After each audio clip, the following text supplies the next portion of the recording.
Hai netizen, kita ketemu lagi di Global Recruit Podcast. Perkenalkan, nama saya adalah Hafiz. Di sini saya sebagai host.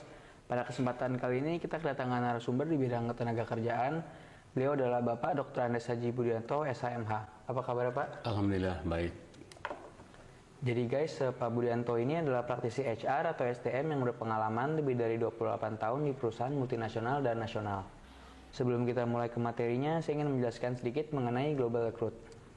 Global Recruit ini adalah perusahaan yang bergerak di bidang executive search, dan channel YouTube ini adalah channel khusus HR podcast dari Global Recruit yang membahas tentang masalah-masalah tenaga kerjaan dan industrial relations yang aktual di tengah masyarakat kita. Pada hari ini masalah yang akan kita bahas bersama Bapak Dr. Andes Haji Budianto SHMH adalah tentang bedah kasus PHK terkait PP nomor 35 tahun 2021. Baik Pak Budianto, silakan Pak. The time is yours. Oke. Terima kasih Hafiz. Assalamualaikum warahmatullahi wabarakatuh guys. Kita ketemu lagi di HR Podcast. Dalam kesempatan ini saya akan membedah suatu PHK ya. Di PP nomor 35 tahun 2021 ternyata bisa ditemukan adalah ada 29 jenis PHK. Namun dalam kesempatan ini saya akan membedahnya hanya 4 jenis PHK yang amat sangat sering terjadi di lapangan. Yang pertama adalah bedah kasus PHK. Yang pertama karena usia pensiun, ya. Karena usia pensiun ini sering terjadi ya, bedah kasus PHK karena usia pensiun. Kenapa sering terjadi? Karena dengan adanya diundangkannya Undang-Undang Nomor 11 Tahun 2020 tentang Cipta Kerja, bahwa muncul perbedaan tentang jumlah uang PHK karena usia pensiun, ya. Di masyarakat kita terjadi pro and kontra. Di satu sisi mereka menghendaki, yaitu pengusaha menghendaki adalah mengikuti PP nomor 35 tahun 2021 yang hitungannya boleh dikatakan lebih kecil daripada Undang-Undang 13 tahun 2001. Kenapa lebih kecil? Karena berdasarkan PP nomor 35 tahun 2021 itu mereka hanya diberikan kepada hitungannya PHK karena usia pensiun hanya 1,75 dan tidak mendapatkan yang 15%, yaitu pengobatan dan perumahan. Sedangkan di Undang-Undang 13 tahun 2003 itu jelas, yaitu uang PHK karena usia pensiun diberikan 2 kali dan ditambah 15%. Itu perbedaan yang boleh dikatakan cukup tinggi, ya. Kemudian yang kedua yang juga cukup menarik adalah PHK karena mengundurkan diri, ya. Jadi yang pertama tadi saya katakan PHK karena usia pensiun, yang kedua karena PHK karena mengundurkan diri. Ini juga cukup menarik, ya. Sering terjadi di lapangan. Kenapa sering terjadi? Pegawai yang merasa berprestasi, bekerja baik, katakan bekerja 5 tahun sebagai pegawai tetap, mengundurkan diri 0 rupiah, sehingga tidak ada apresiasi sama sekali. Ini sering terjadi kekisruhan karena karyawan tersebut menuntut agar diberikan suatu uang pesangon karena mengundurkan diri, merasa berprestasi di perusahaannya. Namun berdasarkan PP nomor 35 tahun 2021 itu adalah PHK karena mengundurkan diri, ya secara jujur saya mengatakan itu sama sekali tidak mendapat uang pesangon 0 rupiah. Kecuali diatur di dalam PP atau peraturan perusahaan atau PKB, perjanjian kerja bersama diatur. Kalau tidak diatur berarti sama sekali 0 rupiah, ya. Kemudian PHK juga yang ketiga yang menarik juga yang perlu saya sampaikan dalam kesempatan ini adalah PHK karena efisiensi, ya. PHK karena efisiensi ini juga boleh dikatakan suatu bola panas, ya, buat pekerja. Kenapa? Karena kalau PHK karena efisiensi ini dilakukan oleh pengusaha, itu pesangonnya sangat kecil, sebesar hanya 0,5. ya, kecil sekali. Oleh karena itu menjadi bola panas bagi pekerja. Kenapa? Karena pengusaha yang tidak tertib akan melakukan dengan alasan efisiensi. Dengan tanda kutip adalah pengusaha memiliki target kepada karyawan-karyawan yang boleh dikatakan vokal, ya, sehingga target ini bisa disampaikan kepada karyawan vokal dengan alasan PHK karena efisiensi, karena uang pesangonnya sangat kecil sebesar 0,5. Kemudian juga yang terakhir yang saya ambil untuk hanya 4 bedah kasus PHK, ya, terkait PP nomor 35 tahun 2021 adalah PHK karena permintaan karyawan. Ini juga hal yang penting diketahui oleh para pekerja.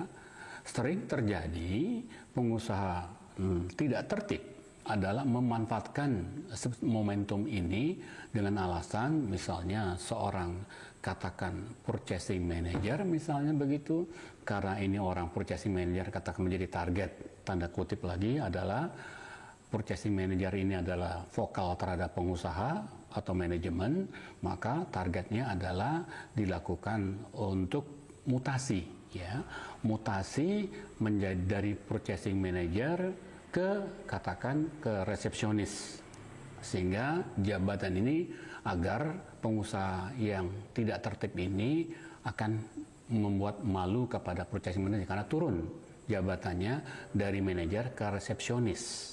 Nah, bila mana ini terjadi kepada pekerja atau kepada karyawan, kalau mutasi ini tidak sesuai dengan fungsinya, maka dimungkinkan berdasarkan PP nomor 35 tahun 2021, karyawan tersebut bisa mengajukan untuk PHK atas permintaan sendiri dan mendapatkan uang pesangon sebesar 1 kali pesangon plus 1 kali penghargaan masa kerja. Ini yang bisa saya sampaikan, guys. Ini cukup menarik agar diketahui oleh para pengusaha dan para pekerja. Demikian yang bisa saya sampaikan, mudah-mudahan ini bermanfaat buat kita semua.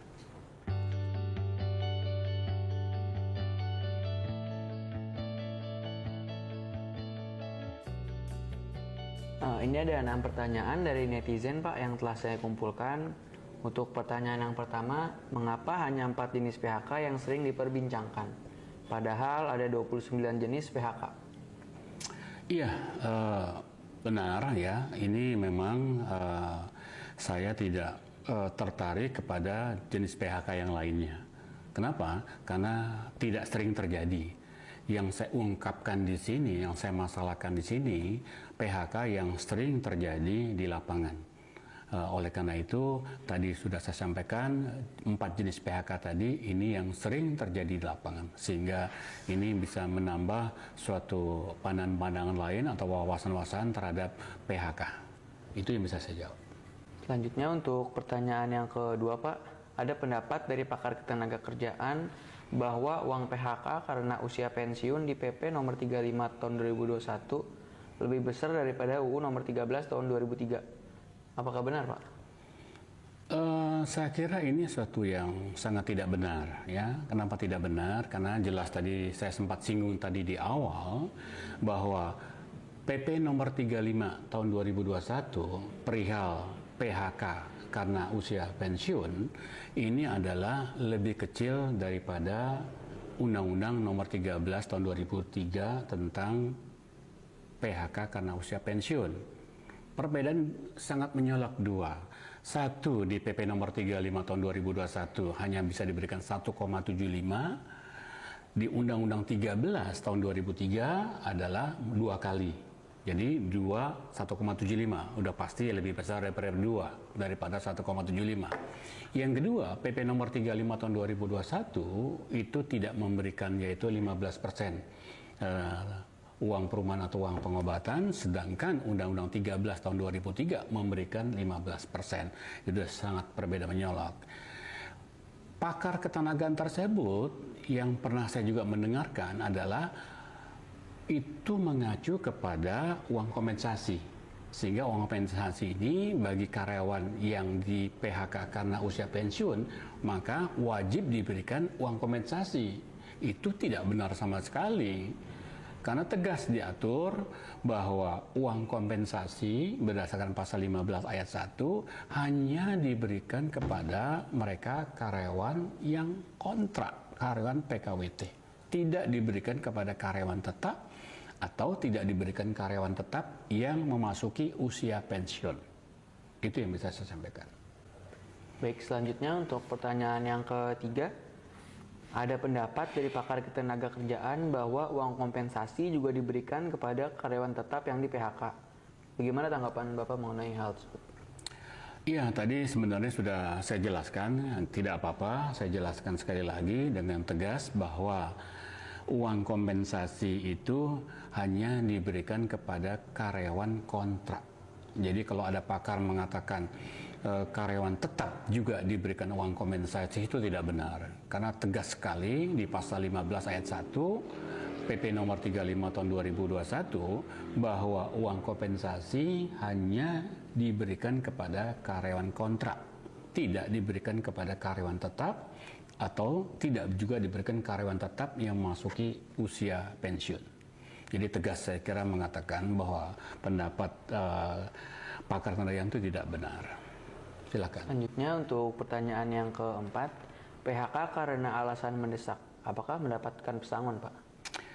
Iya, memang diatur di dalam PP nomor 35 tahun 2021, PHK karena alasan mendesak ya hanya mendapatkan dua hal, yaitu yang pertama uang penggantian hak, yang kedua uang pisah. Pertanyaannya adalah, kalau tidak ada uang pisah diatur di dalam PP atau peraturan perusahaan atau PKB, perjanjian kerja bersama, berarti sama aja bohong, artinya sama sekali tidak mendapatkan uang 0 rupiah. Tegas mengatakan, kesimpulannya tidak mendapatkan uang pesangon. Selanjutnya untuk pertanyaan yang kelima, apakah karyawan bisa mengajukan PHK untuk dirinya sendiri? Ya, ini menarik ya. Dengan adanya PP nomor 35 tahun 2021, ini adalah cukup menarik ya, PHK atas permintaan diri sendiri. Ini menarik karena ada sebagian pengusaha yang tidak tertib ya, melakukan cara-cara yang tidak benar, cara-cara yang tidak tertib. Yaitu mengapa, seperti saya contohkan di awal tadi, ada seorang manajer dimutasi atau dipindah tugaskan dari manajer ke resepsionis. Ini suatu fungsi atau jabatan yang tidak benar.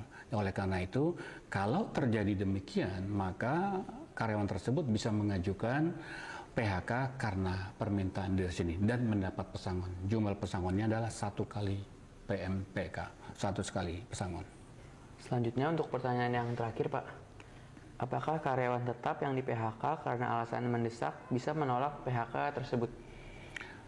Pertanyaan terakhir ini juga menarik ya untuk disampaikan. Kenapa? Karena PHK karena alasan mendesak ini menjadi suatu yang menguntungkan ya bagi pengusaha tidak tertib ya. Kenapa? Nanti bisa dicari-cari alasan oleh pengusaha tidak tertib tadi dengan alasan mendesak ya. Dengan alasan mendesak ini sehingga pekerja merasa dirugikan. Dengan dirugikan seperti ini, maka PHK karena alasan mendesak, karyawan bisa menuntut kepada Disnaker. Bila mana Disnaker nanti buntu, tidak ada sesuatu yang kesepakatan, maka bisa mengajukan ke PHI, Peradilan Hubungan Industri. Itu jawaban saya. Demikian untuk episode kali ini yang telah membahas tentang bedah kasus PHK terkait PP nomor 35 tahun 2021. Terima kasih banyak Pak Budianto. Oke, sama-sama. Telah meluangkan waktunya untuk hadir di acara kami Global Recruit Podcast. Jangan lupa guys untuk klik tombol like, share, dan subscribe di bawah untuk mendapatkan notifikasi apabila ada video-video terbaru dari kami, dan juga apabila ada pertanyaan bisa komen di kolom komentar atau bisa mengisi kuesioner kami di Instagram. Bagi Anda yang mempunyai pertanyaan atau kasus yang ada di perusahaan Anda dan ingin dibahas dengan lebih detail beserta ingin mengetahui solusinya, Anda bisa mengikuti webinar kami yang diadakan oleh Global Recruit bersama Pak Budianto pada tanggal 5 Februari tahun 2022 via Zoom. Link pendaftaran saya lampirkan di deskripsi video ini.